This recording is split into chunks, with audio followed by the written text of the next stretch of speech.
silent.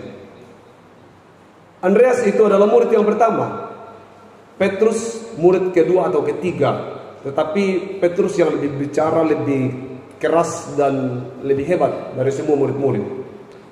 Andreas itu artinya jantan dari bahasa Yunani. Andreas ini saudara Simon Petrus. Ia dari Betsaida, dari daerah Galilea, kemudian mengikut Petrus tinggal di Kapernaum karena pekerjaan mereka adalah menjala ikan.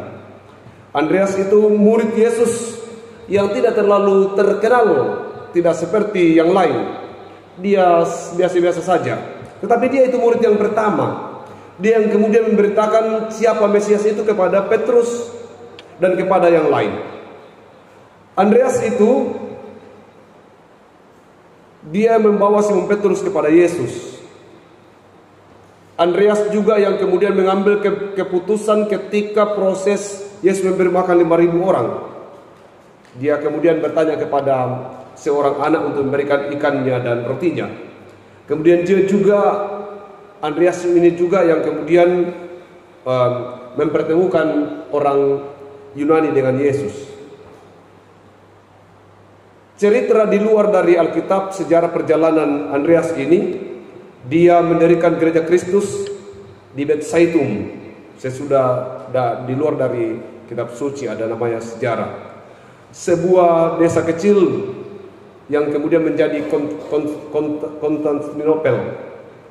Pada tahun 1969 sebelum Masehi, Raja Gubernur Roma Agaetes itu kemudian menangkap dia, menghukumnya dengan menyalibkan salib X. Jadi dia itu disalib dengan salib X.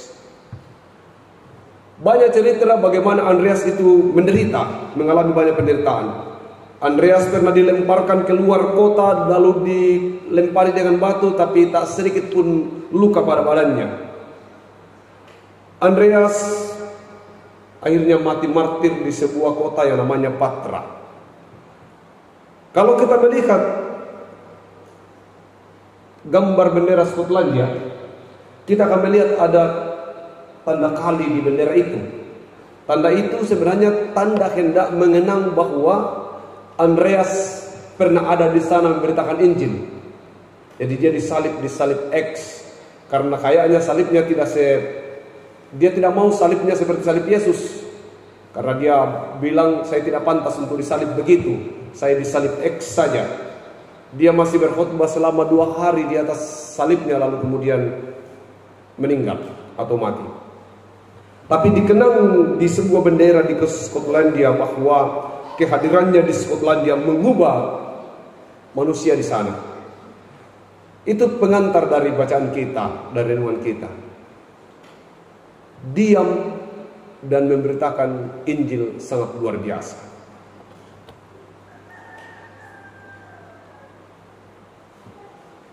Seorang guru, sesudah Andreas, seorang guru namanya Edward Kimball. Nama itu tidak terkenal. Dia guru sekolah minggu. Lalu kemudian guru sekolah minggu ini mempengaruhi seorang anak penjual sepatu namanya D.L. Moody. Kemudian menjadi pendeta yang terkenal. Akhirnya sesudah D.L. Moody menjadi pendeta terkenal, dia mempengaruhi seorang pemuda biasa di suatu desa namanya Wilbur Campbell. Dia menjadi generasi pemberita Injil yang luar biasa.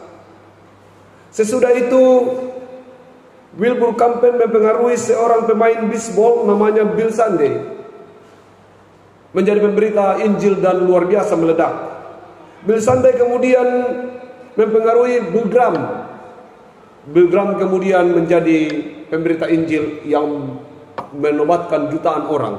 Berawal dari seorang guru sekolah minggu. Lalu apa hubungannya dengan pembubaran atau dengan ibadah terakhir dari panitia Jambore hari ini? Mungkin di Jambore tidak banyak yang cerita terbaik tentang kita sebagai panitia. Lebih banyak mungkin cerita-cerita yang miring begini dan begitu. Tapi percayalah, apa yang kita lakukan kemarin itu sedang mempengaruhi pertumbuhan iman anak-anak. Mereka kelak akan bercerita bagaimana mereka dibentuk di Jambore. Tidak perlu harus wow begitu.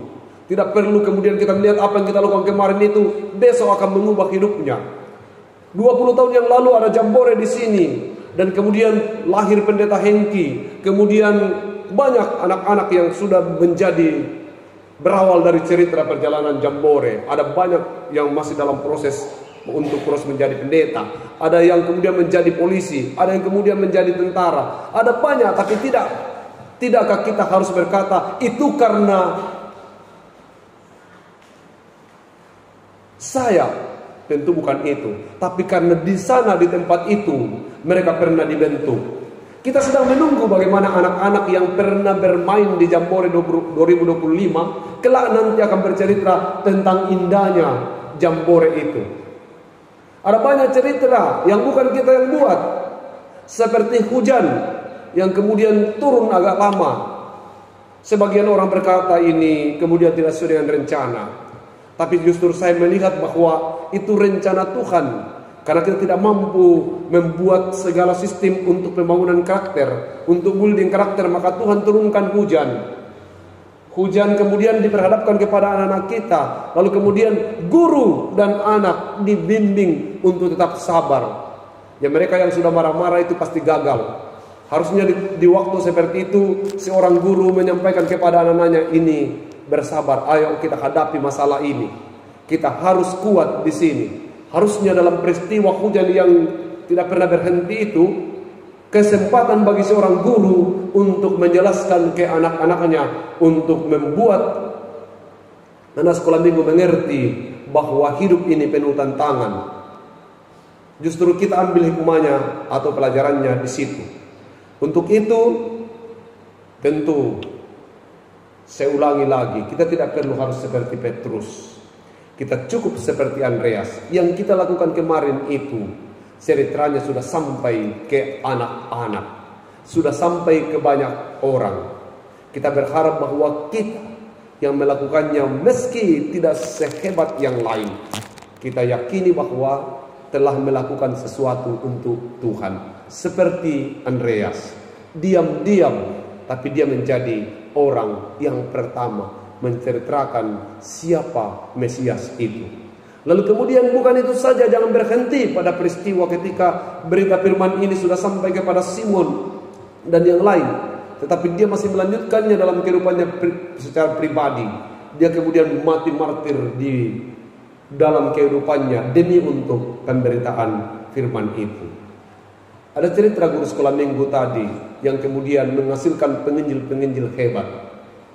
Kita tidak tahu dari 500-600 anak kemarin, kita percaya bahwa jerih lela kita yang kita cucurkan untuk peristiwa kemarin, Tuhan perhitungkan. Anak-anak akan lahir menjadi anak-anak yang takut akan Tuhan. Kita juga seharusnya bangga bahwa kita sudah beri waktu, tenaga dan pikiran untuk sesuatu yang bukan semata-mata dibayar dengan uang, tetapi kita melakukan sesuatu untuk kemuliaan Tuhan. Luar biasa bahwa kemudian kita dicatat dalam pekerjaan yang besar ini. Jangan berhenti hanya sampai di Jambore saja. Masih ada banyak pekerjaan Tuhan yang menanti kita ke depan. Kita boleh bubar secara organisasi, secara struktural, tapi tanggung jawab pelayanan itu tidak hanya boleh berlaku di Jambore kemarin, tapi lanjutkan di dalam kegiatan berjemaat. Saya sangat heran, ternyata pemuda di sini sangat banyak dan begitu banyak yang serius bekerja. Saya melihat dan menemukan itu tentu sebuah pencapaian yang luar biasa. Kecil-kecil jemaat ini, tapi saya melihat banyak orang mudanya yang kemudian sudah mulai peduli dengan pelayanan. Sekiranya itu kemudian kita memberi label kepada saudara-saudara dan saya bahwa kita bagian dari murid-murid Yesus.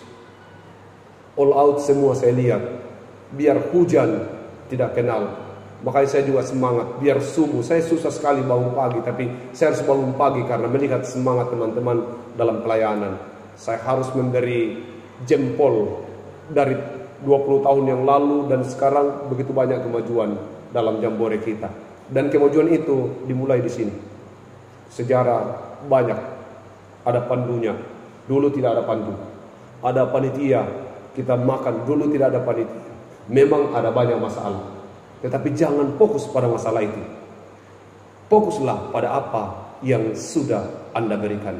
Dan percayalah bahwa buahnya akan dinikmati oleh persekutuan di sini. Bukan hanya anak sekolah minggu yang dibentuk, tapi saya yakin teman-teman dari Pandu itu juga sudah dibentuk, dipersiapkan menjadi kader gereja di tempat ini. Apa yang terselubung dari cerita Jambore itu? Yang terselubung, yang terbesar adalah kamu sudah menjadi bagian dari pelayanan. Sekalipun kamu hanya seorang pandu, tapi pekerjaan itu besar. Dan tidak ada bedanya pandu dengan dia yang menjadi badut. Tidak ada bedanya pandu dengan dia yang menjadi song leader. Tidak ada bedanya pandu dengan dia yang sedang memasak di dapur umum.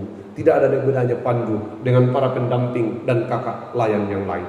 Keringat kita sama di hadapan Tuhan.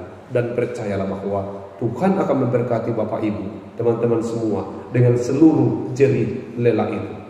Setidaknya satu hari nanti kamu akan dicerita orang bahwa kamu pernah mengambil bagian dalam pekerjaan besar itu. Terpujilah Tuhan.